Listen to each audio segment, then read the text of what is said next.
The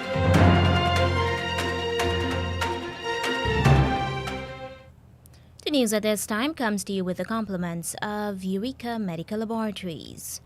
With the news at this time, I am Deanna Jordan. A very good morning to you. First, the lead stories. An Afro-Guyanese policewoman has taken an Indo-Guyanese lawyer to court for race-based defamation. Gold miners are not being asked to backfill or replant vegetation because of the low rate of gold recovery. In regional news, St. Lucia will this year begin taking steps to join the Caribbean Court of Justice as its final court of appeal. For the international news, we'll bring to you the latest bulletin from the BBC World Service. The details of these and other stories will be coming up right here in just a moment. Don't let the fear of contracting the coronavirus disease deter you from seeking the medical care you need. At Eureka Labs, we ensure the safety of our clients and staff with our rigid sanitization routine. This involves the use of ultraviolet lights to effectively rid the air and all surfaces of viruses and bacteria that may be present throughout the lab daily. The light works to rapidly inactivate microorganisms through a physical process that is invisible to human eye.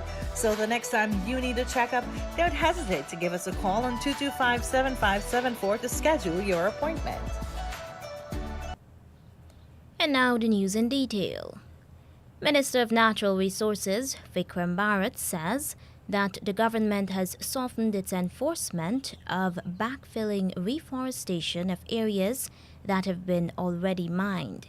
He says this is because gold recovery is low, and so the government has decided to allow small-scale gold miners to mine those areas because they find additional amounts of the precious yellow metal. Our rate of recovery is about 30-35%. 30 to 35%. That is why when some people ask, why is it that we don't enforce the reclamation reforestation clause in the mining agreement? We can't, because many times you find small miners, they go and work the tailings pond over and over because there's still gold there. Because if you recover 35%, it means that you still have 65% lying in the pond there. That's where our pork knockers and our small miners, that's where they get their gold from. So that has been a big challenge for the mining sector. The Natural Resources Minister says new measures will have to be put in place to increase gold recovery. Maybe we have to start doing things differently. Maybe we have to start using new technology, new methods. But we will have to look at these things in order to move forward as a sector. Minister of Natural Resources Vikram Bharat. An Afro-Guyanese policewoman who has accused an Indo-Guyanese lawyer of using racial slurs against her while she was on duty at his father's residence is seeking 150 million Guyana dollars in damages for allegedly defaming her. In court papers filed by her lawyer, UC Anderson, female police constable Shawnette Wallace, she says that by reason of the publication, her reputation has been severely injured and lowered in the estimation of right-thinking persons of society. Ms. Wallace has accused attorney-at-law Nirvan Singh of hurling racial slurs at her while ordering her off his father's premises at Cummings and Middle Streets, where she had been posted to provide security. She claimed that the incident was reported to the police. The Guyana Police Force has refused to confirm whether it has received a complaint, despite repeated requests. In the court papers, Ms. Wallace is claiming the 150 million Guyana dollars for slander allegedly published orally by Mr. Singh on March 20th, 2022. She alleges that Mr. Singh approached her and chased her out of the property, forcing her to abandon her post and duties for the said night. She said he used certain words in a loud and aggressive manner which amounted to defamation of character. Through attorney-at-law Anderson, the policewoman said she believed that her race as a black or Negro person was not worthy of respect, is a group whose purpose and worthy of insult, was not worthy of respect, visibility, and a human identity. She is claiming exemplary damages in the context of slavery and its effect on black people, and the universally accepted norm that black and monkey are derogatory terms forbidden from use on anything other than monkey and apes. Guyana has refused donations of COVID-19 vaccines. Health Minister Dr. Frank Anthony says the country has never suffered from a shortage of vaccines because vaccines have been purchased and donated. He, however, says that recently Guyana has turned down an offer of vaccines because they are nearing expiration. We have had a lot of countries offering to donate vaccines to us, but they had short expiry dates, and we did not accept those donations because we had adequate supplies. Meanwhile, 4 new COVID cases have been recorded within the past 24 hours. The latest figures also show that 3 persons are receiving intensive care because they are very sick. Overall, 6 persons are hospitalized and 69 others have been ordered to isolate themselves at home to avoid spreading the virus. To date, the COVID death toll is 1,226. And now in regional news. A 28-year-old Barbadian has been sentenced to 10 years in the United States federal prison for attempting to coerce and entice a minor to engage in sexual activity. Shaquille Alexander Turnhill, who listed himself on his Instagram page as DJ Shakmed, who lived in Brooklyn, New York, was convicted of the offense. The Barbados Nation reports that U.S. authorities said he was convicted for unknowingly involved in a police sting to catch predators who go after children for sexual activities. Thornhill, who left Barbados in 2019 to work as a DJ in New York, was jailed last week. According to reports posted by the U.S. Department of Justice on April 15, 2021, he responded to an online advertisement on skipthegames.com offering sex in exchange for money. The ad was posted by law enforcement officers. And in Antigua, a man holding a top position in a humanitarian organization will spend the next week in prison as a magistrate reviews his case file. President of Antigua and Barbuda Red Cross Society, Elvis Watkins, was arrested on March 22nd and charged with causing grievous bodily harm to a female. He was initially granted station bail. It is alleged that he struck the Antigua and Barbuda Red Cross Society's interim Director General, Viveka Sandrak, with his fist. The case came up before acting Chief Magistrate Dexter Watson in a magistrate's court on Monday, where Watkins was expected to answer to the charge. Shadrack was also called before Magistrate Watson to make statements to assist with the determination of bail, and to which the prosecution did not object. However, the magistrate decided to remand Watkins pending a complete review of the case based on Shadrack's recollection of the events. Watkins allegedly made threats against her and indicated that he had knowledge of her place of residence and her routine movements. The matter was adjourned until April 6th. St. Lucia on Tuesday signaled its intention to become the 5th Caribbean community CARICOM country to have full membership of the Trinidad-based Caribbean Court of Justice, CCJ, that was established in 2001. Acting Governor General Cyril Charles, delivering the traditional throne speech at the start of a new parliamentary term, told legislators that the government is committed to addressing St. Lucia's destiny as an independent nation.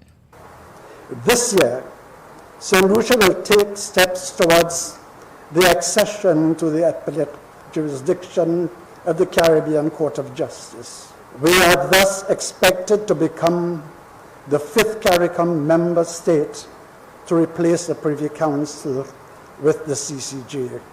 To this end, my government has appointed a committee under the chairmanship of Justice Sir Dennis Byron to prepare the way for St. Lucia's accession to the CCJ.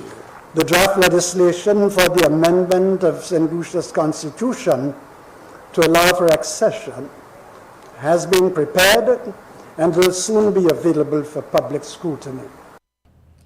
The CCJ is already Guyana's final court of appeal.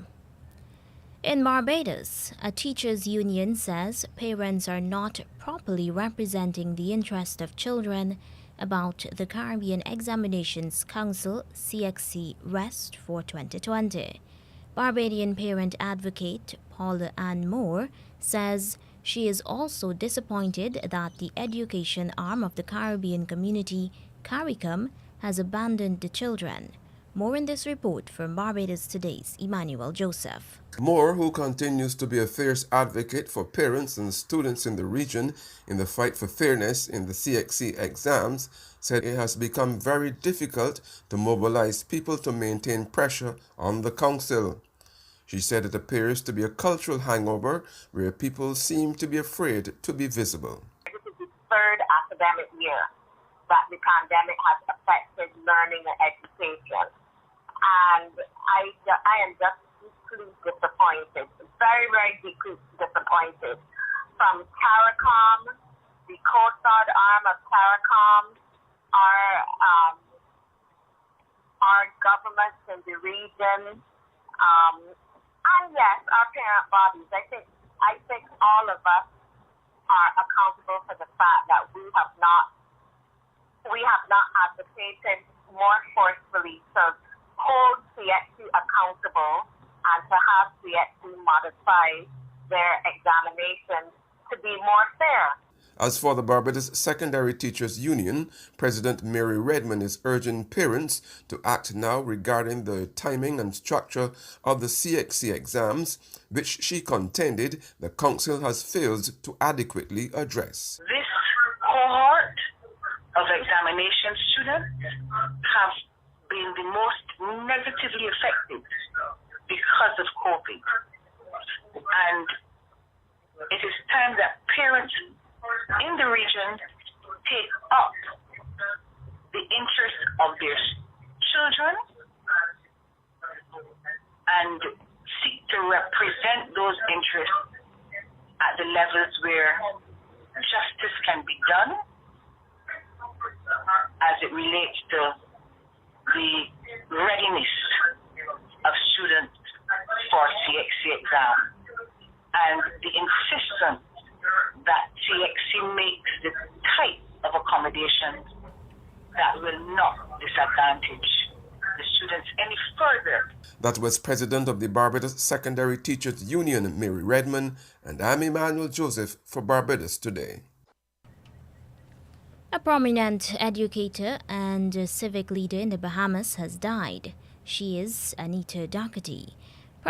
Progressive Liberal Party Vice Chairman, Grand Bahama Julian Sawyer, says he is deeply saddened to learn of the passing of the former teacher, sports lady, coach, headmistress, and civic leader. Ms. Doherty was hailed as someone who made immeasurable contributions to Grand Bahama and to Freeport and the wider Bahamas. Doherty was born in Nassau but moved to Grand Bahama at age 5. She began her teaching career in 1970. She also had a sporting career during which she represented the Bahamas in the pentathlon during the Commonwealth Games in Scotland in 1970. She has also represented the Bahamas in netball, hockey, and softball. According to reports, Ms. Doherty was taken to the hospital over the weekend, where she later died. And now for the international news, here's the latest bulletin from the BBC World Service. Hello, I'm Moira Alderson with the BBC News. The governor of Ukraine's northern Chernihiv region says Russian forces have continued to attack cities there, despite Moscow's promise of a drastic reduction in military activity in the area, as well as around Kyiv. Vyacheslav Chaus said the Russians had hit the regional capital, destroying civilian buildings, and a smaller city nearby, Nizhin. Our correspondent in Lviv, Jonah Fisher, says Ukrainians believe Russia's promise to withdraw some of its forces is a reflection of what's been happening on the ground. If you speak to Ukrainians now, particularly in relation to what is happening around Kiev, they might allow themselves a small smile, because there is no doubt that Russia wanted to capture Kiev and indeed thought it would capture Kiev in the first few days of this war. It dropped paratroopers onto an airstrip just outside the city. It even tried to basically drive its tanks and armoured vehicles down the main roads into the city. They were stopped by Ukraine's resistance. Ukraine held them back just outside Kiev itself and indeed started to push them back. The UN's refugee agency says more than 4 million people have fled Ukraine in the 5 weeks since the war started. From Geneva, Imogen Folks reports. It's the biggest refugee crisis in Europe since the Second World War. Poland alone is now hosting 2.3 million Ukrainian refugees. While Russia has hinted it may scale down its assault, the shelling of Ukrainian towns continues, and more desperate families will try to flee.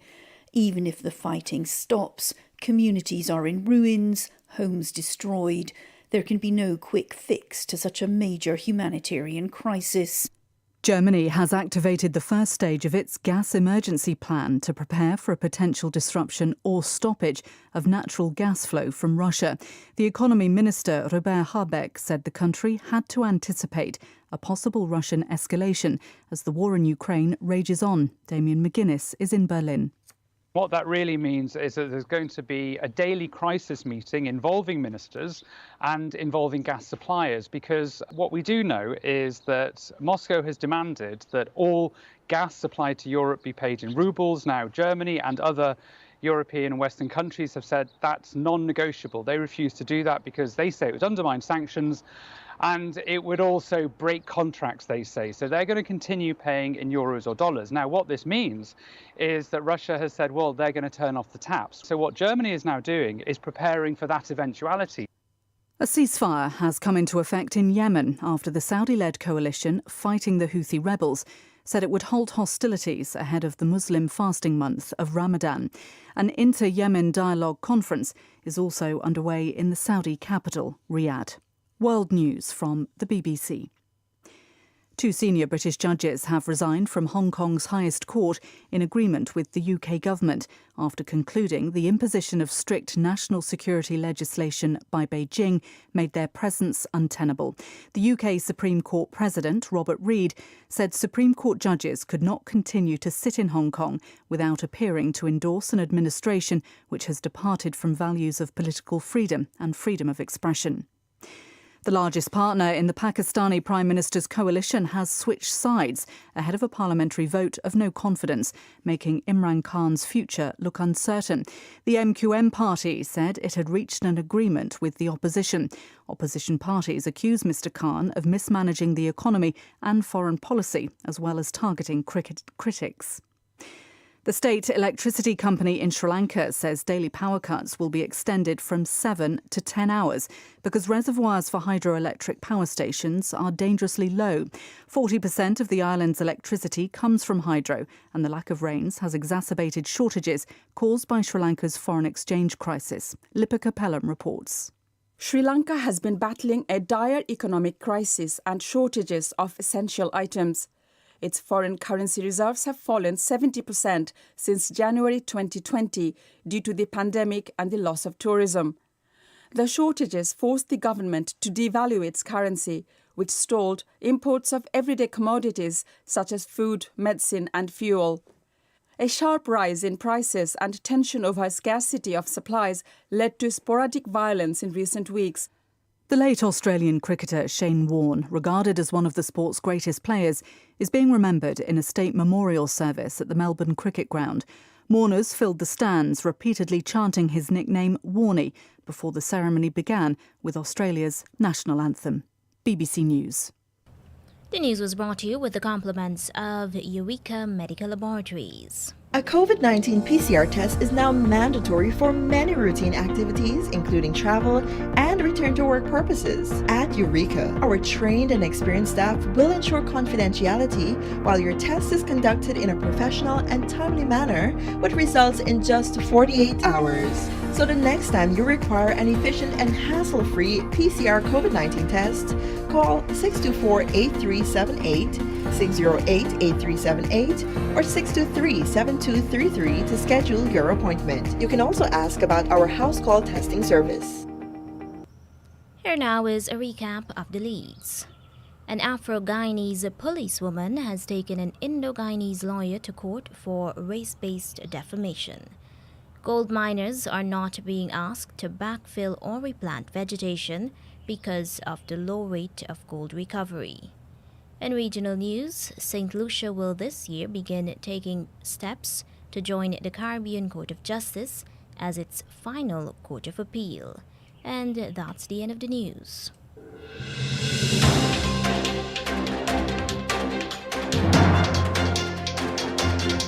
This has been the news, compiled in the News Talk Radio newsroom. For ongoing updates, visit demerarawaves.com, and you can check facebook.com/demwaves and twitter.com/demwaves.